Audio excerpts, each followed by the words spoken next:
सुप्रभात पिला माने मु बेबी गुरुमा तुम मनोहर साहित्य पढ़ाई पे जाउछि पिला माने आज पढ़िबा कविता रो पद्म विषय मधुसूदन रामकर लिखित कवि विषय टिके जानिबा पद्म विषय पद्म फूल विषय ही सेटा आलोचना करिसेंती किंतु पद्म सहित जड़ित केते भल कथा गुडी सब तांको निज जीवन सहित से माने व्यवहार करिसेंती सेटा को मध्य जानिबा देखिया मधुसूदन रामकर जन्म हेछि 1853 मसीहा मृत्यु हेछि 1912 से में आधुनिक ओडिया साहित्यर अन्यतम स्रष्टा गीति कविता प्रबंध अनुवाद शिशु साहित्य रचयिता भाव से विशेष सम्मानास्पद ब्राह्मण धर्म ग्रहण पर कवितार आत्मिक विभव परिवर्तन लक्ष्य करा उपनिषदीय भावधारा ताहा भितर उपलब्ध करेंगे ओडिया प्रबंध और शिशु साहित्य को अवदान अतुलनीय ताले शिशु साहित्य जो गुड़िक सब से दे जाइए अवदान गुड़िक सब कौन अटे अतुलनीय अटे तुलना करने जो तुलना करना ईश्वर भक्ति रहस्यवादी चिंताधारा और सर्वोपरि जीवनवादी भावधारा कविता गुड़ी को चिरंतन मूल्यबोधरे वृद्धि मंत्रमय करिछि कविता बड़ी छांदमाला कुसुमांजलि बसंत गाथा प्रबंधमाला वर्णबोध आदि कृति ओडिया साहित्य को अमूल्य अवदान अटे पद्म कवितार सौंदर्यबोध सहित ईश्वरानुभूति सम्मिश्रित तार पद्मर जो फुलटी कौन कौन सब अच्छी माने ईश्वरानुभूति अच्छी माने से पद्म आउ गोटे कौन अच्छी तार सौंदर्य उपलब्धि अच्छी मनुष्य यह एक उत्तरण मार्ग प्रदर्शन कर कविताटीर छांदामालार भी अंतर्गत अटे ताले देखिबा कविता को जीवा कोटि लावण्य निधि निधि अर्थ होछि पिला माने कि कोन निधि अर्थ होछि संपत्ति ताले काहा को कहि छथि रे कोटि लावण्य निधि बोली पद्म को कहि छथि कोटि लावण्य निधि रे पद्म तो ही कि अमृत त तनु गढिला भी तनु माने शरीर बिहि माने विधाता ताले ताले से कहि छथि कोन कवि वर्णना करि छथि जे कोटि लावण्य निधि रे कोटि संपत्ति रे कोन किए गढा पद्म फूल तुली गढा कि अमृत तनु जो अमृतमय रे तो तनु बा शरीर गढा होछि गढिला किए गढिला बिहि बा विधाता गढिला तो रूप दर्शन मोर हृदय पुण्य आनंदे हुए अमृतमय तो रूप दर्शन करते माने फूल को से पद्म को दर्शन कला मात्र के कविंकर कहते दर्शन रे तांको हृदय मध्ये पुण्य आनंदमय कले अमृतमय हुए माने अमृतमय होई जाय ढळ ढळ सुनील सरसी जल ढळ ढळ श्यामल नलिनी तल ढळ ढळ भास्कर रश्मि उज्ज्वल ता मध्ये ढळ ढळ तुही कमल ताले जो नलिनी मध्ये होछि कि जो पद्मर अन्य नाम होछि नलिनी जो कमलर जो ये होछि मध्ये तुही कमल माने पद्म से पद्म को ये करे छि ढळ ढळ तारे पद्म फूल जेतबे फुटी थाए ताले ता पद्म पत्र गुडी करे कोन हेते पद्म पत्र से माने पुष्करणी फुटी जाय तारे पद्म पत्र रे जेतबे पानी गुडी को टिके पड़ी जाय से ताको कोन करे नहीं स्पर्श करे कि से पद्म पत्र को मध्ये से स्पर्श करे नहीं ताले से पद्म पत्र रे पानी टा पड़ीले कोन जे ढळ ढळ होई कि माने ढळ होई थे ताले सरस चलमान ढळ ढळ श्यामल नलिनी दल से दल मानक मध्य मध्ये तमे से सरस जो पवित्र फूलटी कोन होछि ढळ ढळ होई कि से पवित्र में जो तार पद्म पत्र रे मध्ये तार जल गुडी को मध्ये से स्पर्श करबा को देउ नहीं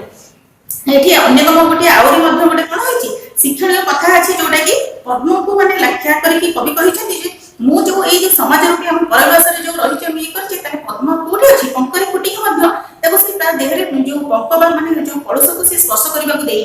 किंतु वर्तमान माने आमे समाज रूपी ए जो परिवास रे समाज रे परवास करछि सेठी हमको माने कोन करछि ए समाज रूपी को सब माने मोह माया एगुडी को सब पड़ोस रे हमको बंधित करि रखिछि देखिबा हस हस बदने हरस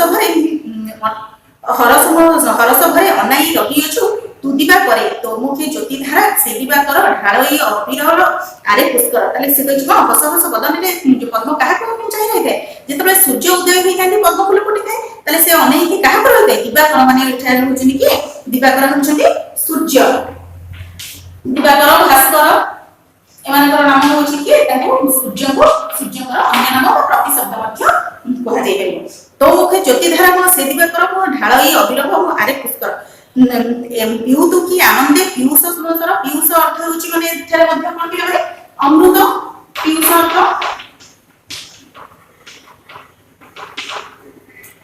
तले पिउतु की आनंद रे की अमृत रसमय पिउथौ जे से शुभ्र ज्योति धारा भक्ति करी आहाति मी दिव्य श्री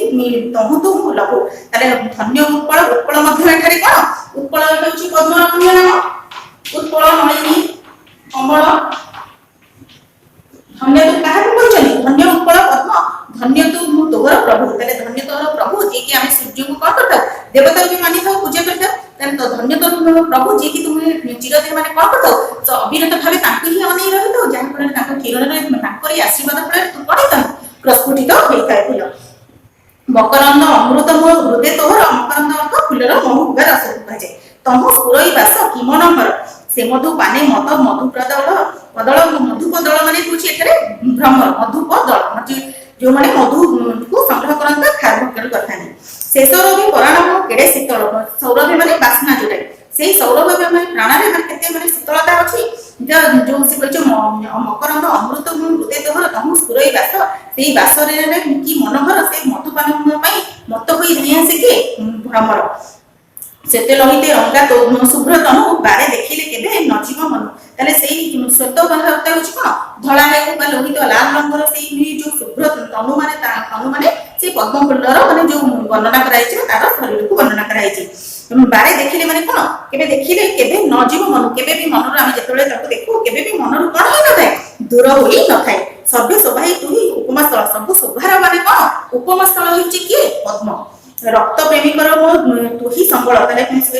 सॉरी भक्त संबलर भक्त प्रेमिकर तू ही संबल ताले भक्त मानकर प्रेमिकर माने कहउछि के संबल तू ही बा माने जो पुंजी होछि के पद्म भक्त मानकर जो भक्त प्रेमिक जो माने सब अछनी तांकर पुंजी होछि के पद्म स्नेह करुणा भक्ति पवित्र रस परिचित अंतर रेताम रस नहिले भी काहू तार दर्शन मन विमल प्रेम रसे हुए मगन स्नेह करुणा भक्ति पवित्र रस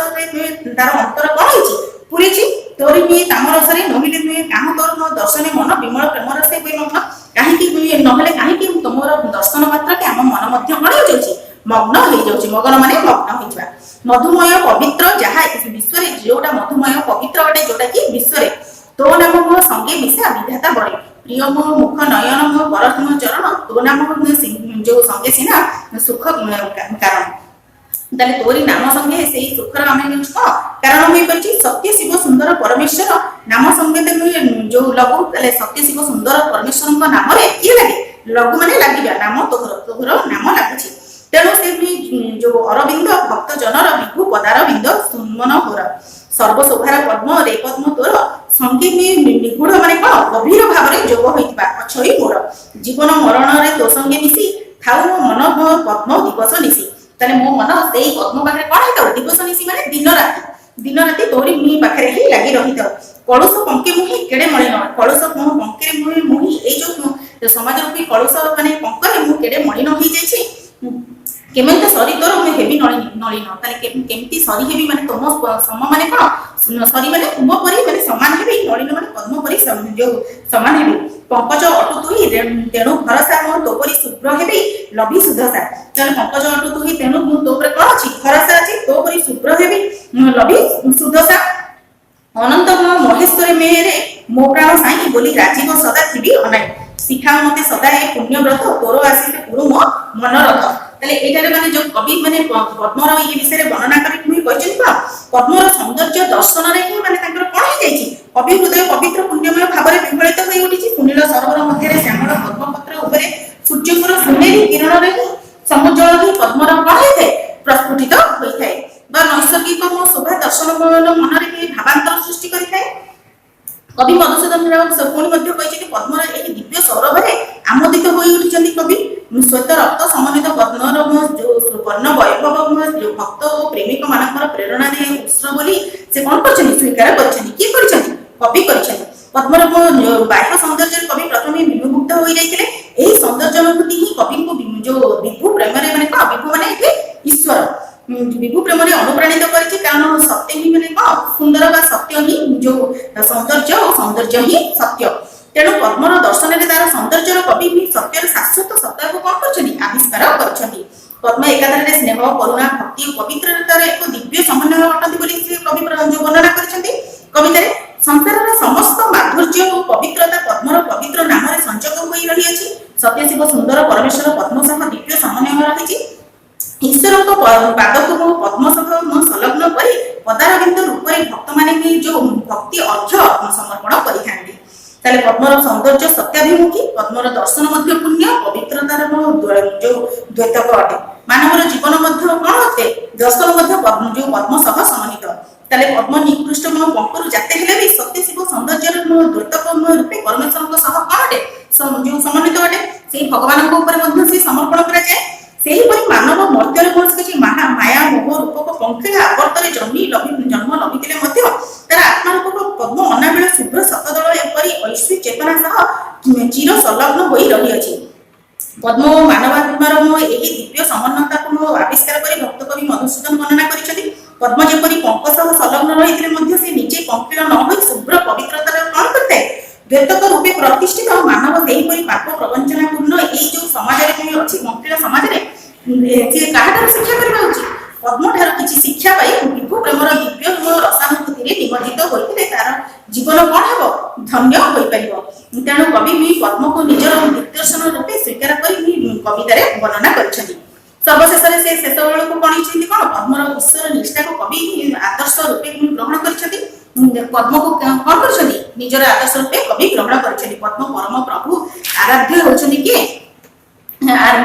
ଯୋଉ ଆରାଧ୍ୟ ଓ ଇଷ୍ଟ ସୂର୍ଯ୍ୟଙ୍କର ଏକନିଷ୍ଠ ଭାବରେ ସଂଲଗ୍ନ ହେଉଛନ୍ତି। ତାଙ୍କର କିରଣର ପଡ଼ିଲେ ସୁନେଲି କିରଣ ପଡ଼ିଲେ ହିଁ ପଦ୍ମ ପ୍ରସ୍ଫୁଟିତ ହୋଇଥାଏ। ସୂର୍ଯ୍ୟ ଉଦୟ ହେଲେ ମଧ୍ୟ ପ୍ରସ୍ଫୁଟିତ ହୁଏ। ସୂର୍ଯ୍ୟ କିରଣର ପଦ୍ମ ବିକଶିତ ମଧ୍ୟ ହୋଇଥାଏ। ସୂର୍ଯ୍ୟାସ୍ତ ହେଲେ ପଦ୍ମ କଣ ହେଇଯାଏ ମୁଦ୍ରିତ ହୋଇଯାଇଥାଏ ବା ବନ୍ଦ ହୋଇଯାଏ।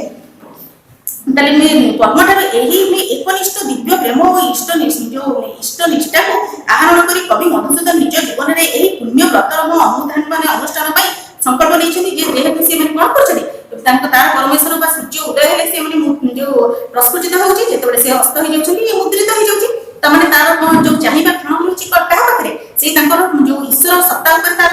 କେବଳ ଚିତ୍ତ ରହୁଛି। ତାମାନେ ଆମେ ଏହିପରି ଈଶ୍ୱରଙ୍କ ପାଖରେ ସତ୍ତା ରଖିବା ବା ଚିତ୍ତ ରଖିବା ପାଇଁ କବି ବର୍ଣ୍ଣନା କରିଛନ୍ତି। କବି ତାଙ୍କର ଆରାଧ୍ୟ ଓ ଇଷ୍ଟ ଅନନ୍ତ ପରମେଶ୍ୱରଙ୍କ ସହ ପଦ୍ମ ଏପରି ଏକନିଷ୍ଠ ଭାବରେ ସଂଲଗ୍ନ ରହିବାର ଅଭିଳାଷ ପୋଷଣ କରି ଲେଖିଛନ୍ତି। ଯୋଉ ଇଏଟେ ମୁଁ କହିଲି ଅନନ୍ତ ପର ଯୋଉ ମହେଶ୍ୱର ମୋ ପ୍ରାଣ ସାଇଁ ବୋଲି ରାଜୀବ ସଦା ଥିବି ଅନାଇ ଶିଖାଅ ମତେ ସଦା ଏ ପୁଣ୍ୟବ୍ରତ ତୋର ଆସିତେ ପୁରୁ ମୋ ମନରଥ। ତେଣୁ ପ୍ରକୃତି ପ୍ରେମରୁ ହିଁ ବିଭୁ ପ୍ରେମର ରୂପାନ୍ତର ହିଁ ପଦ୍ମ କବିତାର ସର୍ବଶ୍ରେଷ୍ଠ ସାର ଯୋଉ ନିର୍ଯାସ ଅଟେ। ଯୋଉଟା କି ଆମେ ଯୋଉ ପଦ୍ମ କବିତାରୁ ଆମେ କବିଙ୍କ ଇଏଟାକୁ ଶିଖିଛୁ କଣ ଯେ ଆମେ କିପରି ଯୋଉ ପଦ୍ମଠାରୁ କିଛି କଣ ଶିଖିବା ଯେପରି ସେ ଯୋଉ ପଙ୍କିଳ ଯୋଉ ପଙ୍କରେ ରହିକି ମଧ୍ୟ ତାକୁ ସେ ପଙ୍କଟା ସ୍ପର୍ଶ କରୁନାହିଁ। ସେ କେବଳ କଣ ବିଭୁ ପ୍ରେମରେ ବା ଯୋଉ ଈଶ୍ୱରଙ୍କ ସତ୍ତାରେ ହିଁ ମନ ଦେଇଛି। ତେଣୁ ତାକୁ ସେ କଣ କରୁନାହିଁ ଯେହେତୁ ତାର ମନ ଧ୍ୟାନ ଚିତ୍ତ ଲକ୍ଷ୍ୟଟା ଅଛି ଈଶ୍ୱରଙ୍କ ପାଖରେ ତେଣୁ ତାକୁ କୌଣସି ପଙ୍କ ବା ଯୋଉ ଅପରିଷ୍କାର ପଦାର୍ଥ ସ୍ପର୍ଶ କରିପାରୁନାହିଁ। ତାହେଲେ ଆମ ଜୀବନ ରୂପୀ ଏଇ ଯୋଉ ସମାଜରେ ଆମେ ବାସ କରୁଛେ ତାହେଲେ ଆମେ ମଧ୍ୟ ସେଇଭଳି ଯଦି ଏକନିଷ୍ଠ ହେଇ ପ୍ରଭୁଙ୍କର ଆରାଧ କରିବା ଆମର ଯୋଉ ଲକ୍ଷ୍ୟଟା ବି ପ୍ରଭୁ ପରମେଶ୍ୱରଙ୍କ ପାଖରେ ରଖିବା ତାହେଲେ ଆମ ଯୋଉ ସମାଜରେ କଳସ ଅଛି କିଏ ମିଥ୍ୟା ମୋହ ମାୟା ଲୋଭ କୋଉଠି ମିଥ୍ୟା କରିବା ଅହଙ୍କାର ଗର୍ବ ଏଗୁଡିକ ସବୁ ଆମକୁ ଏଇ ଯୋଉ ପଙ୍କ ଗୁଡିକ ସବୁ ତାହେଲେ ପଙ୍କ ମାନେ କଣ ଆମେ ବି ପଙ୍କରେ ରହୁଛେ କି ପିଲାମାନେ? ତାହେଲେ ପଙ୍କ ଅର୍ଥ ହଉଛି କଣ ଏଇ ଯୋଉ ସବୁ କାହାକୁ ଦେଖିକି ଇର୍ଷା କରିବା ଯୋଉ ଗର୍ବ କରିବା ଯୋଉ ଅହଙ୍କାର କରିବା ଏଗୁଡିକ ହଉଛି ସବୁ ପଙ୍କଠୁ ମଧ୍ୟ ବହୁତ ମାରାତ୍ମକ ଗୋଟିଏ ପଙ୍କ ଦଳ। ତାହେଲେ ଏସବୁରୁ ମଧ୍ୟ ଆମେ କଣ ହେଇପାରିବା ଦୂର ହେଇପାରିବା। ତାହେଲେ এই পদ্যটুকু আমি পড়িলে তার কষ্ট শব্দ তো কিছু কিছু লিখিছি পিলাମାନେ ଦେଖିବା ଆଉ କିଛି କଷ୍ଟ শব্দ লিখୁছি। ସିରି ମାନେ ହଉଛି ପିଲାମାନେ କଣ ସୌନ୍ଦର୍ଯ୍ୟ ସୌନ୍ଦର୍ଯ୍ୟ ମତ ମାନେ ପାଗଳ ହେଇଯିବା ଭ୍ରମର ଯେମିତି କଣ ଯେ ମତ ହୋଇ ଧାଇଁ ଆସେ ଫୁଲର ସୁବାସରେ ମତ ହୋଇ ପଳେଇ ଆସେ ପାଗଳ ହୋଇ ପଳେଇ ଆସେ। ମଧୁପ ମାନେ ଭ୍ରମର କଷ୍ଟ ଶବ୍ଦ ଲେଖିବ କାରଣ ଏଇଟା କଣ ଭ୍ରମରର ପ୍ରତି ଶବ୍ଦ ଯଦି ପଡିବ ତମେ ମଧୁପ ଲେଖିପାରିବ ଏଗୁଡିକ ତମକୁ ସହଜ ହେବ। ବିମଳ ମାନେ ସଫା ବା ନିର୍ମଳ କୁହାଯାଏ। ସଫା ବି ହେଇପାରିବ ନିର୍ମଳ ହେବ। ଏଠି ଯୋଗ ମାନେ ସମ୍ପର୍କ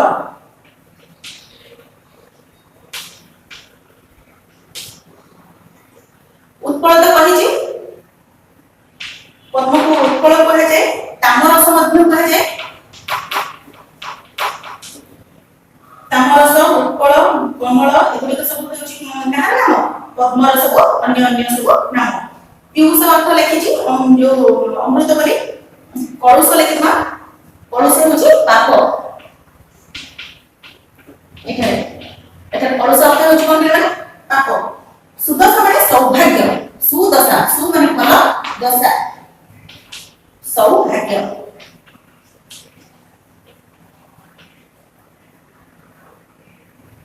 ସମ୍ବଳ ପୁଞ୍ଜି ବା ଆଶ୍ରୟ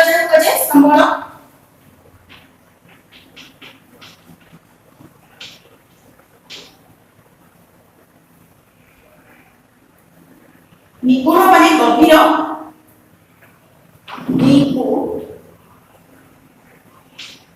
ନିଗୁଡ ମାନେ ଗଭୀର, ସୌରଭ ମାନେ ବାସ୍ନା,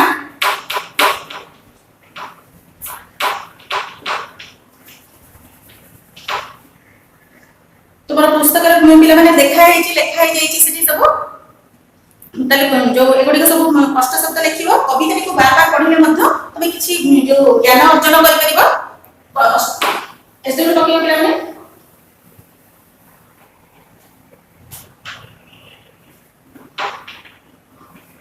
पद्म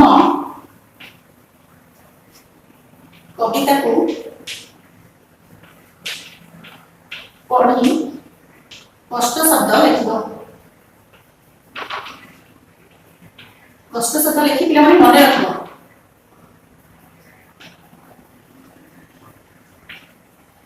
जोटा कि तुम परीक्षा बेले काम कर। रोज पे नेक्स्ट क्लास रे देखा